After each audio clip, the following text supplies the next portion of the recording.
अस्सलाम वालेकुम दोस्तों, आज एक नई वीडियो के साथ हम लोग फिर आपकी खिदमत में हाज़िर हो गए हैं। क्योंकि आजकल हम लोग जो भी बात कर रहे हैं वो ज़्यादातर हम लोग जो मुआशी हालात पाकिस्तान के चल रहे हैं उस पे बात कर रहे हैं। अभी तक हम लोगों ने जो टॉपिक क्लियर किए हैं उसमें बजट जो पेश हुआ उसमें जो कुछ जो अवाम दोस्त बजट जिसको बोला जाता है, हर साल की तरह जो गवर्नमेंट होती है और जो अपोजिशन होती है वो हमेशा उसको अवाम दुश्मन बजट बोल देती है। लेकिन इस बार कुछ अच्छे फ़ैसले भी हैं जो हर साल की तरह होते हैं। तो मैंने उनमें से कुछ चीदा-चीदा पॉइंट्स थे वो निकाल रहे हैं। तो उनमें से सबसे जो मुझे सबसे ज़्यादा इम्पोर्टेंट लगता है या मैं चाहता हूँ जिस पे बात होनी भी चाहिए वो है हमारा ज़राई शोबा।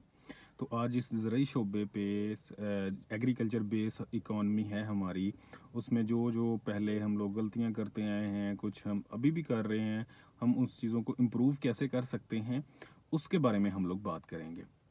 और जो कुछ इस बजट में किसानों के लिए या एग्री रिलेटेड इंडस्ट्री के लिए किया गया है, उसके बारे में भी हम लोग कुछ ना कुछ बात करते रहेंगे। तो सबसे पहले तो जो मैं मुआशी हालात में, इन बुरे हालात में जो हमारे किसानों को मसाइल दर पेश हैं, मैं उनके बारे में चंद बातें कर लूँगा। उनमें सबसे बड़ी बात तो ये है कि जो हमारे किसान हैं उनको मंडियाँ अवेलेबल नहीं हैं प्रॉपर, जहाँ पे वो अपने ज़रिए अजनास को जाके बेच सकें, या वो एक्सपोर्ट के तरीक़ाकार को इतना मुश्किल किया गया है कि वो इनको एक्सपोर्ट नहीं कर सकते। और किसी भी साल अगर फसल किसान की अच्छी नहीं हो पाती, तो हम लोगों के लिए सिर्फ एक ही टारगेट होता है, हम लोग बजाय कि एक किसान को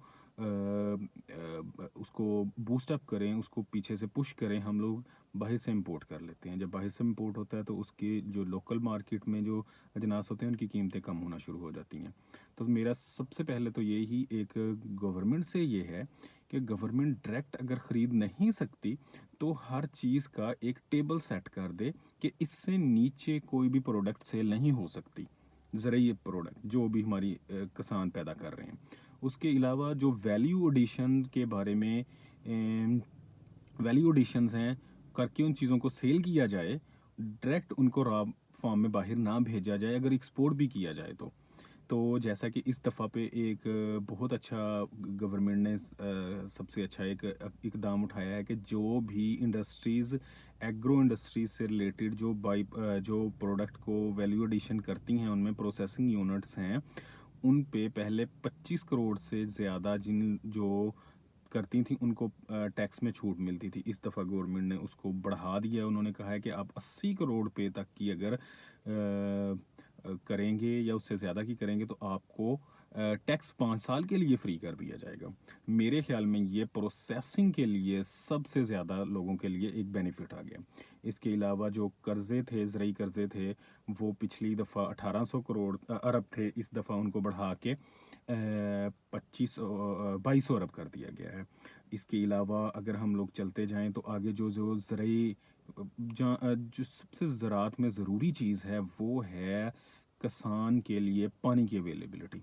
उसके लिए डैम्स पे काम हो रहा है, नो डाउट बहुत अच्छी बात है। उसके अलावा अब जो सबसे अच्छा इकदाम किया गया है, इस साल 50,000 ट्यूबवेल्स के लिए, सोलर ट्यूबवेल्स के लिए कर्ज़ाजात दिए जाएंगे। वो तकरीबन कोई 30 अरब के करीब होंगे। जो सबसे बड़ा मसला है वो इस वक्त डीज़ल की बहुत ज़्यादा हाई प्राइस है, और उस प्राइस को कम करने के लिए ये बहुत अच्छा इकदाम है मेरे ख्याल में। और किसानों को भी चाहिए कि वो इन चीज़ों से फ़ायदा उठाए। तीसरे नंबर पे जो हम लोग बात करेंगे वो है एग्रो इंडस्ट्री को हमने मॉडर्नाइज कैसे करना है। उसके लिए हमें ट्रैक्टर अच्छी कीमत पे चाहिए, उसके लिए हमें हार्वेस्टर्स अच्छी कीमत पे चाहिए, उसके लिए हमें एग्री जो इम्प्लीमेंट्स हैं वो चाहिए अच्छे तरीके से और अच्छी नई टेक्नोलॉजी वाले। तो गवर्नमेंट ने उसके लिए जो सबसे अच्छा काम किया है कि जितनी भी, क्योंकि अगर आपने एक साल में 3 फसलें लेनी हैं तो आपको उसके लिए ज़रूरी हो जाएगा कि आपके पास इम्प्लीमेंट्स ऐसे हों कि आप सोइंग प्रॉपर टाइम पे करें, आप उसकी कटाई, हार्वेस्टिंग बर्दाश्त उसकी टाइम पे करें, आप उसको समेट लें चीज़ों को जल्दी से जल्दी। अगर हमारे पास पावरफुल ट्रैक्टर होंगे, पावरफुल इम्प्लीमेंट्स होंगे तो हम उनको प्रॉपर टाइम पे चीज़ों को सोइंग कर सकते हैं। सोइंग के साथ साथ हमें प्रॉपर इम्प्लीमेंट्स भी चाहिए, जो नई टेक्नोलॉजीज़ ज़राअत में आ रही हैं उनको कैसे इम्प्लीमेंट किया जाए। उसके लिए जितनी भी एग्रो इंडस्ट्री है उसके लिए जो टूल इंडस्ट्रीज़ है उनके लिए उन्होंने 0% उस पे टैक्स कर दिया है, जो इम्पोर्ट टैक्स था। उसके साथ-साथ जो हार्वेस्टर्स हैं, उन पे टैक्स ज़ीरो कर दिया गया इस दफ़ा के लिए, और मुझे लगता है ये एक बहुत अच्छा इक़दाम है। उसका सबसे बड़ा फ़ायदा ये होगा कि जो भी हम लोग बाहर से हार्वेस्टर्स इंपोर्ट करेंगे, बजाय उसको आप हाथ से कटिंग करते हैं, फिर उसको थ्रेशर पे लेके जाते हैं, उसके लिए जो एक एनवायरनमेंट हमें चाहिए होता है, वो बहुत टाइम कंज्यूमिंग एनवायरनमेंट है। तो मेरे ख़्याल में ये एक बहुत अच्छा इक़दाम है, और ये किसानों को ये रेवोल्यूशन ला सकता है। हमें इससे फ़ायदा उठाना है। हमने इससे फ़ायदा इस तरह उठाना है कि हमने अगर हार्वेस्टर्स 4 किसान मिल के लेके आ सकते हैं, अपनी हार्वेस्टर हो सकती है। वही फसल जो वो 5 दिन में उठा के लेके आते हैं, वो 1 दिन में उठा के लेके आएँगे। वो 4 दिन उनके लिए सोइंग के लिए बचेंगे, वो नई ज़मीन तैयार कर सकते हैं।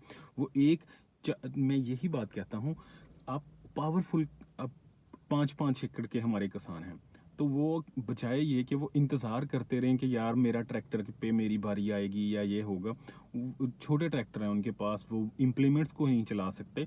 तो हमें क्या करना है, मिल के एक बड़ा ट्रैक्टर लेना है, बड़े इम्प्लीमेंट्स लेने हैं, ताकि जो दिन में 10 एकड़ तैयार करते हैं, वहाँ पे हम लोग 50 एकड़, 100 एकड़ तक चले जाएँ। वर्ल्ड में ये सारी चीज़ें हो रही हैं, हमें इसको अडॉप्ट करना है, हमें वो बैल, वो छोटे ट्रैक्टर, वो छोटे उन चीज़ों से निकल के आगे बढ़ना है, हमें कोऑपरेटिव फार्मिंग की तरफ जाना है। हमारे किसान की जो भलाई है वो इसी में है कि वो बजाय हाथ से लगाने की पनीरी लगाने की बजाय वो प्लांटर यूज़ करे। वो मकई हाथ से लगाने की बजाय मेज़ प्लांटर यूज़ करें। उसमें आपकी पैदावार अच्छी होगी, आपका टाइम बचेगा, आप एक की बजाय 3 फसलें ले सकते हैं। और मेरी अपने किसान दोस्तों से भी यही इल्तिजा है कि इस बजट में अगर ये आपको कोई फ़ायदा मिल रहा है तो उससे फ़ायदा उठाया जाए। इसके साथ-साथ जो छोटे कर्ज़े हैं उनकी भी कुछ मियाद बढ़ा दी है इन्होंने, जो ज़ीरो उस पे दे रहे हैं। जो किसान कह दिया, वो जो यूथ बिज़नेस के लिए दे रहे हैं, उसमें से फ़ायदा उठाया जा सकता है। जो ज़रूरी कर्ज़े हैं वो ऑलरेडी उस पे उठाया जा सकता है। नेक्स्ट वीडियो में इंशाल्लाह हम लोग फार्मिंग के बारे में बात करेंगे कि वहाँ पे हम लोग गवर्नमेंट से कैसा फ़ायदा उठा सकते हैं और एक्सपोर्ट की तरफ कैसे जा सकते हैं। तब तक के लिए अल्लाह हाफ़िज़।